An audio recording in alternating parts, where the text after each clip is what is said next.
Hi everyone, my name is Brian.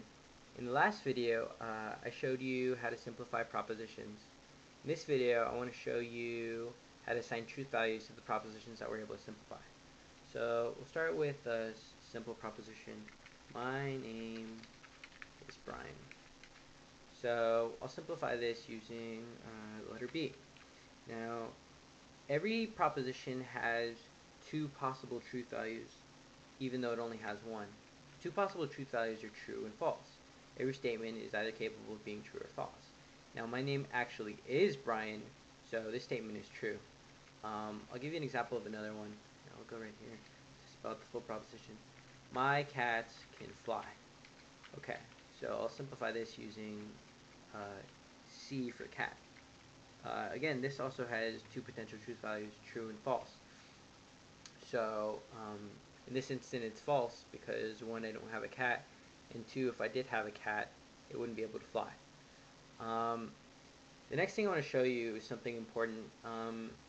When we have two propositions next to each other, two propositions going together with each other in an argument, where an argument is defined as something with at least one premise, and a premise is a premise is proposition used in an argument used to support the conclusion. So all arguments have at least one premise and at most one conclusion. So one or more premises and only one conclusion. But so let's say we combine two uh, two propositions together, or we use two related ones. So my name is Brian. I'll use that again, and I am 21 years old. So I'll erase this cat one, and I'll put T for 21. So this now stands for I am 21 years old. When we're using two propositions together, we have to add truth values. So there's this rule called here. I'll put it up here. It's 2 to the L power, where L is the number of symbols that you have, or the number of propositions, I should say. So we'll do that here. So right now we have two propositions. So if it's 2 to the L power, then I'll do this in Excel. We would have 2 to the second power because we have two propositions. So as a result of that, we should have 4 lines. Right here we only have 2 lines. When I say 4 lines, I mean lines going vertically down. So you can see we only have 2 lines.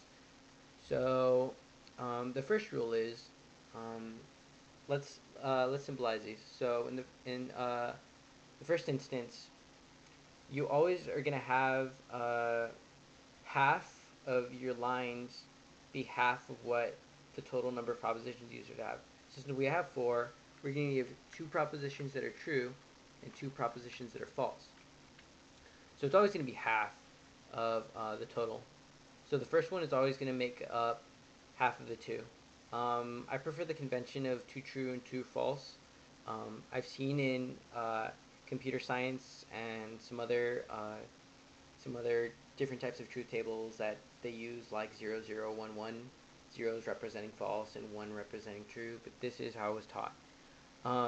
Now with the second statement, it always gets half of what the previous statement had.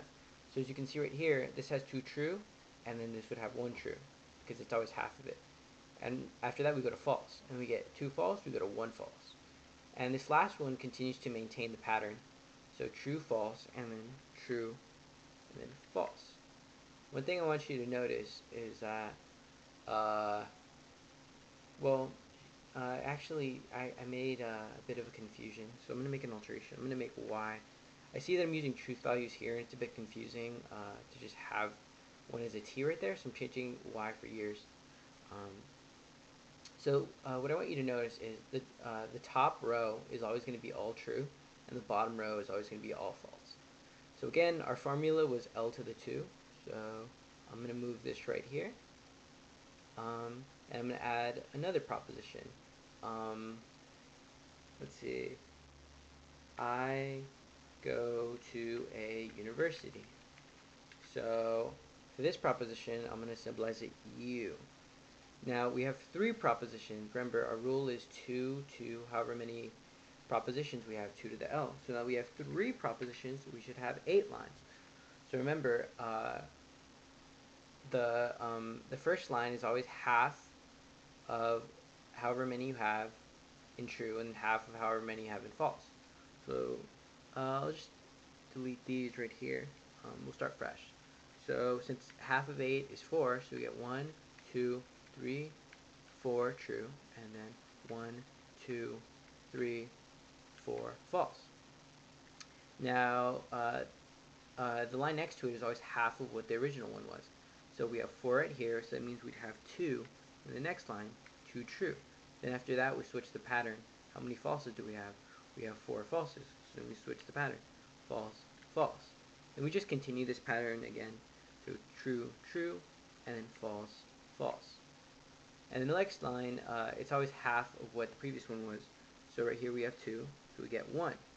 And after we do that, right here we have 2, so we get 1. Then we maintain this pattern throughout. So true, false, true, false, true, false. And again, as you can see, all the lines in the first row are true, all the lines in the last row are false. You can check this way to see that you're symbolizing them correctly. Okay, so now I've taught you how to assign truth values to propositions. In the next video, we'll be taking a look at the operators we use in symbolic logic to work with the truth values that we assign to these propositions. So I'll see you in the next video.